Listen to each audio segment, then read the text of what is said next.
The Curse of Smoke and Ash, A Long Night in Red Creek. Part 1, The Call from Underground. Pennsylvania in late autumn always carries a melancholic beauty, but as you turn onto Old Route 61 heading toward the central part of the state, the scenery suddenly changes bizarrely. The vibrant red and fading yellow maple forests recede, making way for a dead land. The trees lining the road are bare, their trunks pitch black, as if having just endured a horrific fire, despite no trace of fresh ash. Smoke. Smoke is everywhere. An opaque, gray smoke, pungent with the smell of sulfur and burning tar, lazily rises from the gaping cracks on the asphalt, turning the space into a surreal, ghostly realm. Ethan turned off the heater in his 2012 Ford Mustang. The smell of sulfur had slipped through the AC filter, clinging to his throat with an itchy, dry sensation. He reached up to loosen his woolen collar, his eyes never leaving the paper map spread on the passenger seat. On the map, the land he was heading toward had been crossed out with a red X decades ago, accompanied by the words, "Evacuated, dangerous." That was Red Creek, a bustling coal mining town in the 1950s, but turned into a ghost town following an underground disaster in 1962. A fire from a landfill had caught onto the exposed coal vein beneath the town. The fire did not burst to the surface. Instead, it ate deep into the earth, gnawing at the labyrinthine mine shafts beneath the residents' feet. It had been smoldering for over 60 years, turning the ground beneath Red Creek into a giant, subsiding, scorching, and toxic oven. The government bought all the properties, relocated the people, and erased Red Creek from the administrative map of the United States. But Ethan was not here for a historical report. He was here for his older sister, Clara. Clara was an independent paranormal researcher. Last year, she had driven alone to Red Creek after finding old letters from a miner dated 1962. That miner's final letter read, "We did not start the fire. We just accidentally dug too deep and touched what was breathing down there. The fire is its breath. And when it breathes, we must dance." Clara had been missing in Red Creek for exactly 12 months. State police found her car at the edge of the woods, empty, with no signs of struggle. They concluded she might have fallen into a sinkhole caused by the molten earth, her body incinerated hundreds of meters underground. But Ethan did not believe that. Last night, he received a voicemail from an unknown number. When he played it, there was only the howling of the wind through rock crevices, the crackling of fire, and a whispering, hoarse voice that was unmistakably Clara's. "Ethan. It is warm down here. They are waiting for you." The Mustang jerked as the wheels hit a large crack in the road. Ahead, the fog and smoke mingled so thickly that visibility dropped to less than 3 meters. Ethan stepped out of the car, carrying a backpack containing a military flashlight, a gas mask, a voice recorder, and a digital camera. The air outside was noticeably hotter. The asphalt beneath his feet felt unusually warm through the soles of his boots. The town of Red Creek emerged in the gray smoke like a dry skeleton of the past. The 2-story colonial wooden houses sat silently, their roofs collapsed, their broken windows like the empty eye sockets of a skull. Not a single bird sang, not a single insect chirped. The silence here was not peaceful. It was a suffocating pressure against the eardrums. Part 2, The Town of Smoke and Ash. Ethan put on his gas mask. His breathing echoed through the filter, deep and isolated. He walked along the main street, where the signs of an old barber shop and a general store named Miller's still hung, rusting and creaking whenever a hot gust of wind blew from the underground. He stopped in front of the Red Creek Town Hall, a rare stone structure still standing. The stone steps were cracked, and from those crevices, a thick, black, viscous liquid, smelling foul like burning human fat, was oozing out. Ethan pulled out his flashlight, shining it into the main lobby of the building. Inside, dust and ash blanketed the floor in a thick layer like gray snow. On the peeling walls, there were long black streaks stretching from the floor to the ceiling. At first, Ethan thought they were soot stains, but looking closer, he realized they were shaped like human hands, hundreds of hands, as if a crowd had been desperately clawing at the walls to escape something below. He pressed the button on his handheld voice recorder. "I am inside the Red Creek Town Hall. The time is 4 p.m., but it is as dark as if it were 8 p.m. The air reeks of sulfur. There are strange marks on the walls. Scratch. Scratch." A strange noise echoed from the back of the hall, where the stairs led down to the records archive basement. It sounded like footsteps dragging across the ash-covered floor. But it was heavy and unnatural, as if the entity lacked a complete skeletal structure. "Clara," Ethan called out loudly, his voice muffled through the mask. No answer. Just the scratch. Scratch. Continuing, then stopping. Ethan cautiously approached the basement door. The wooden door was half-rotted, but the iron chain padlock was brand new, and terrifyingly, the chain had been locked from the outside. Someone, or something, had sealed this basement from the outside very recently. Unblown coal dust still clung to the iron chain. Ethan shone his light through the crack in the door into the darkness of the basement. His flashlight swept across the rusted, collapsed filing cabinets. And then, the light settled in a corner of the room. There, a figure stood with their back turned to him. The person was wearing a yellow raincoat, the exact same raincoat Clara had worn on the day she disappeared. "Clara, is that you?" Ethan shouted, using all his strength to kick the wooden door. The rotted door shattered under the impact. The iron chain crashed to the stone floor. Ethan rushed into the room, his flashlight held high. The figure in the yellow coat remained motionless, unstruck by the loud noise. When Ethan was only a few steps away, he reached out to touch her shoulder. "Clara, I am here." The figure slowly turned around. Ethan's heart seemed to stop. A freezing jolt ran down his spine, shutting down every nerve. It was not Clara. Or at least, it was not human anymore. Beneath the hood of the yellow coat, there was no face. Where the eyes, nose, and mouth should have been, there was only a mass of black, twisting ash, smoldering red like embers in a furnace. When the entity opened its mouth, no sound came out, only a terrifyingly hot blast of fine ash blew straight into Ethan's face, fogging up the glass of his gas mask. From deep within the throat of that ashen mass, 2 spots of fire flared up like the glowing eyes of a starving beast. Ethan let out a horrified scream. He stumbled back, tripped over an iron box, and fell hard onto the floor. The flashlight flew from his grasp, its beam sweeping across the ceiling, casting wildly dancing shadows. The ashen entity did not walk. It began to collapse onto the floor, transforming into a dense cloud of black smoke, slithering across the ground with incredible speed, hurtling straight toward Ethan. Part 3, The Last Stop Motel. Without thinking, Ethan scrambled up, abandoned his heavy backpack keeping only the flashlight and fled frantically from the town hall. Behind him, the black smoke let out a heart-wrenching shriek, a sound like hundreds of people burning alive crying out in unison.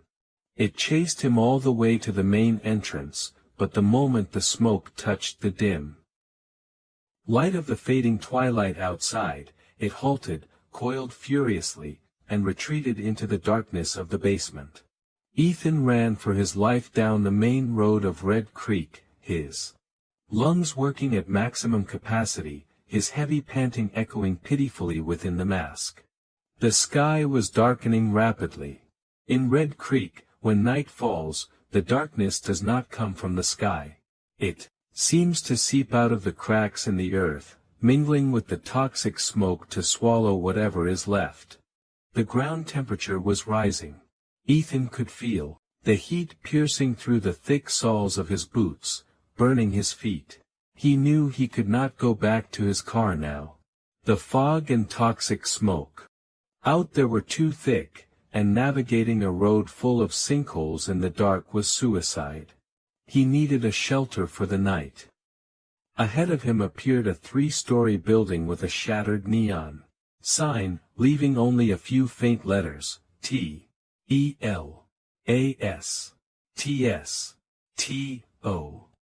The Last Stop Motel. This building, constructed of red brick, looked sturdier than the surrounding wooden houses.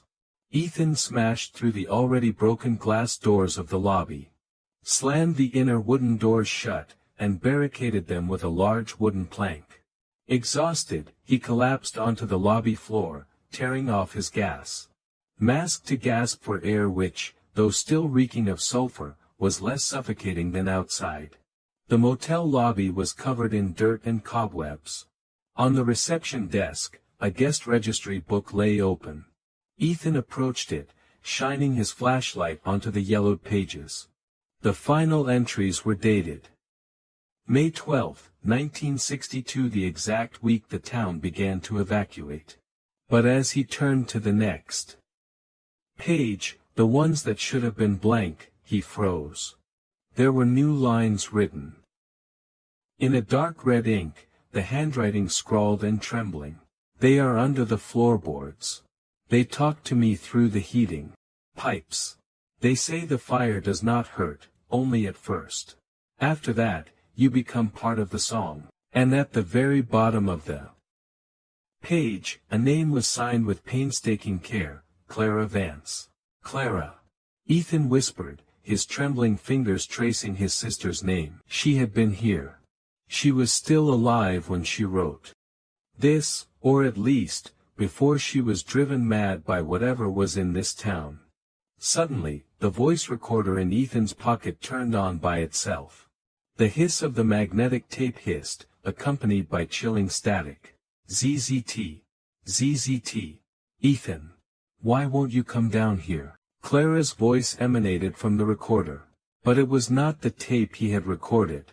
It was happening live. ZZT. ZZT. There is no winter down here, brother. Their fire is so beautiful. They are melting my bones to make the key. Clara, where are you? Ethan screamed into the recorder, but his only response was a macabre giggling, and then the device abruptly died, its digital screen cracking in half as if crushed by an invisible force. At the same time, the old steam heating system of the motel abandoned for over 60 years suddenly roared back to life. The iron pipes running along the walls began to clatter violently, the sound of boiling water bubbling within. From the vents of the radiator in the corner, a scorching blast of air burst out, carrying the stench of burning flesh. Part 4, The Devil's Pact. The temperature in the lobby skyrocketed. Smoke began to seep through the cracks in the floorboards. Ethan realized this building was not safe. The earth beneath it was ablaze. He had to find his way to the upper floors, where the air might be more breathable and further away from that hellish furnace. He sprinted up the wooden stairs, each step emitting a dry, cracking groan. Reaching the second floor, a long, dark hallway appeared with dozens of closed doors. Ethan's flashlight beam was dimming. The military-grade battery, which usually lasted 24 hours, was draining abnormally fast, as if its energy were being siphoned by this place. As he passed room 204, he heard a strange sound. Clack, clack, clack. It sounded like an antique typewriter. Ethan stopped dead in his tracks before the door to room 204. It was not locked. It was slightly ajar. He pushed it gently with his fingertips, and the door swung open with a long, spine-chilling creak. Inside the room, a 1950s Remington typewriter sat on the vanity table. Horrifyingly, the keys were typing by themselves, dancing as if invisible fingers were striking them at a frantic pace. The paper on the roller was half scorched, but black letters kept appearing. Ethan stepped closer, holding his breath as he stared at the paper. "I am Thomas Vance. Mining foreman, 1962. We saw it. It is not fire. It is a creature of ash. It feeds on our memories. When you think of someone dead, it takes their shape. When you fear, it grows. It is right behind you." Ethan stared wide-eyed at the final line, "It is right behind you."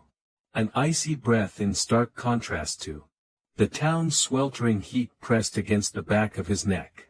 Ethan did not turn around immediately. He looked into the large mirror hanging above the vanity table. In the mirror, he saw himself. And right behind his shoulder stood a man. In a tattered miner's uniform, wearing a hard hat with a headlamp. But the man's face was entirely blank. Only an ashen-gray skin covered where the eyes and nose should have been. The miner was slowly reaching out two blackened, blistered hands toward Ethan's throat. Acting on instinct, Ethan spun around, swinging the heavy flashlight squarely at where the miner stood. But the flashlight swung through empty air.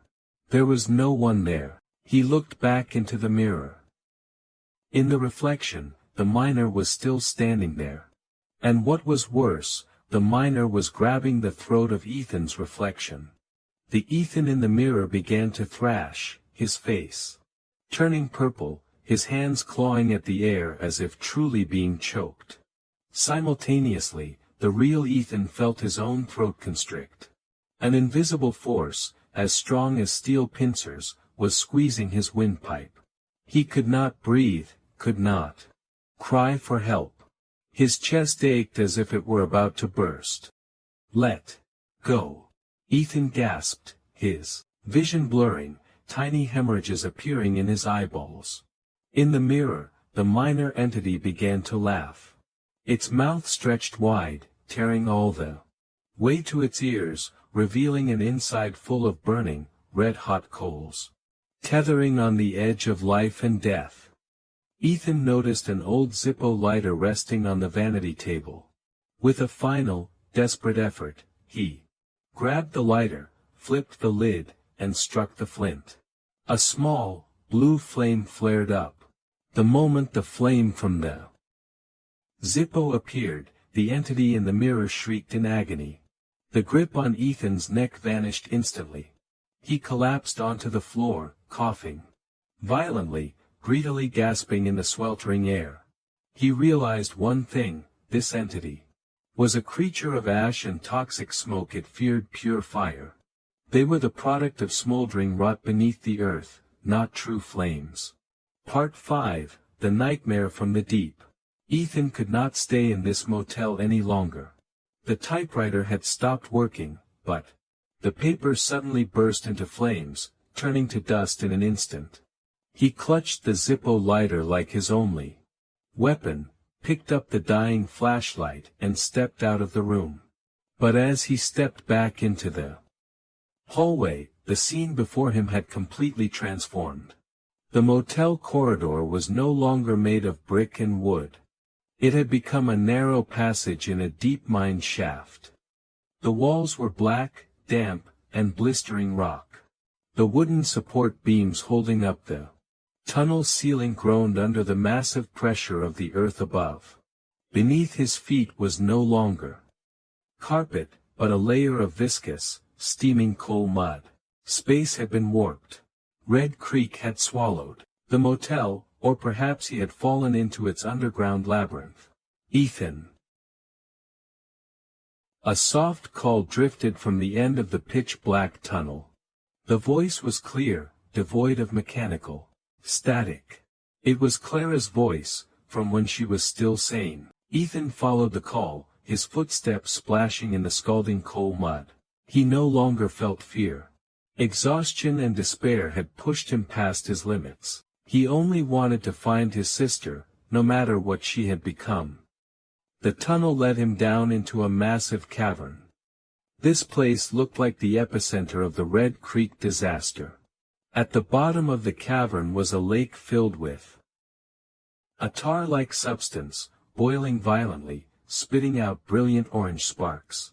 The light from the tar lake illuminated the cavern walls, creating a scene straight out of the ninth circle of Dante's Inferno. In the center of the lake, on a protruding rock, sat a figure. It was Clara.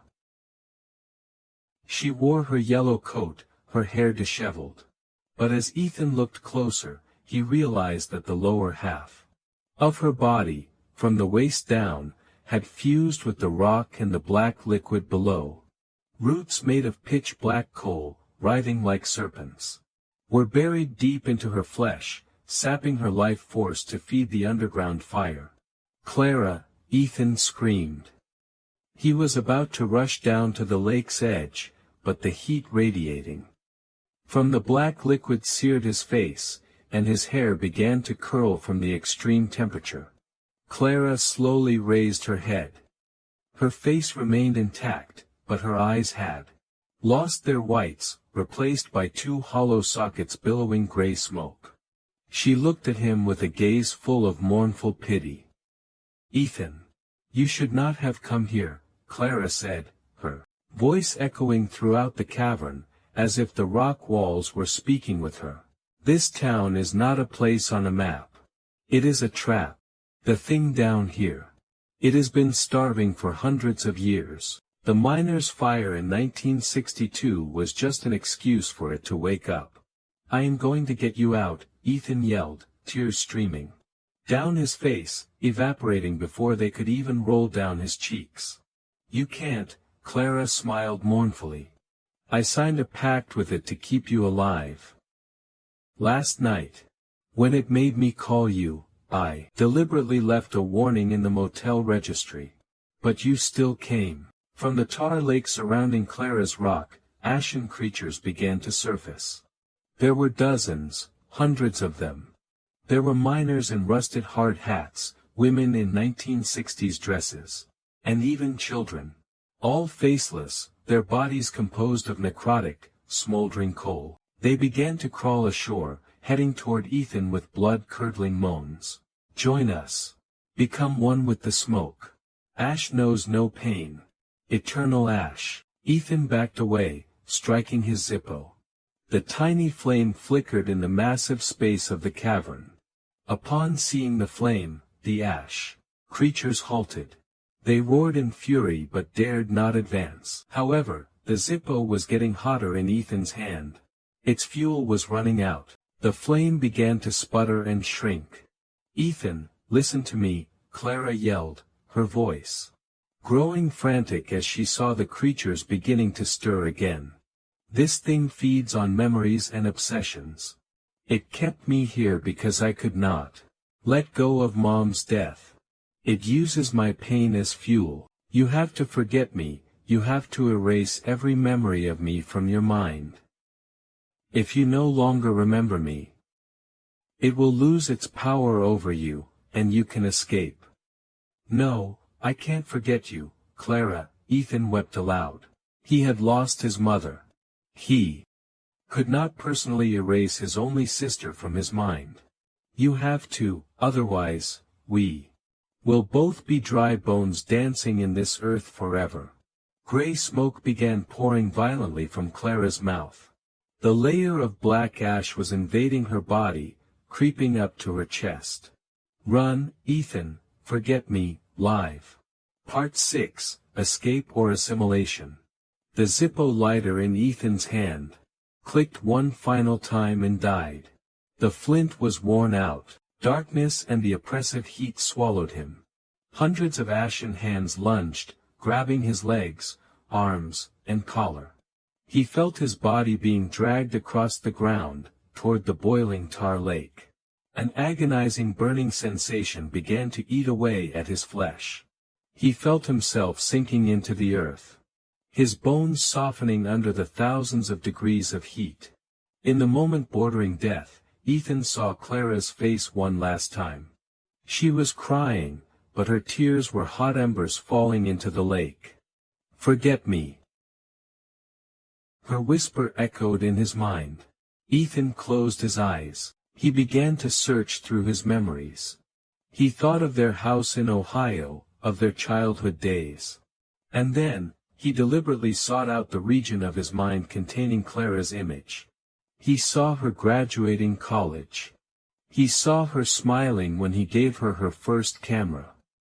He gathered all those images, and in his mind, he struck a pure flame, burning all those memories to ash.